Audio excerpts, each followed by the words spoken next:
ডান হাতের দুই আঙ্গুল নেই, তবুও পেন্সিলের আঁচড়ে ফুটে উঠছে জীবন্ত প্রতিচ্ছবি।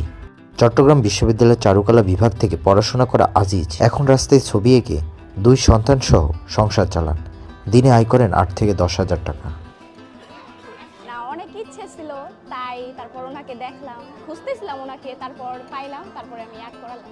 যেহেতু এগুলি সচরাচর দেখা যায় না, আবার আঙ্কেলের দুইটা আঙ্গুল নেই, তো এটা আরো বেশি ইমপ্রেস করার মতো অনেক সুন্দর ছবি আঁকে। আমি বইমেলা যেতাম, তখনও আমি খুঁজতাম যে ইগুলা শিল্পকলা একাডেমি দেখবো, ছবি আঁকতে যাবো, আঁকি নাই, মানে এসে পড়ছি পরে আঁকবো, পরে খুঁজতেছি পাই না, এখন আজকে আবার অনেক দিন পর আর কি দেখা হইলো।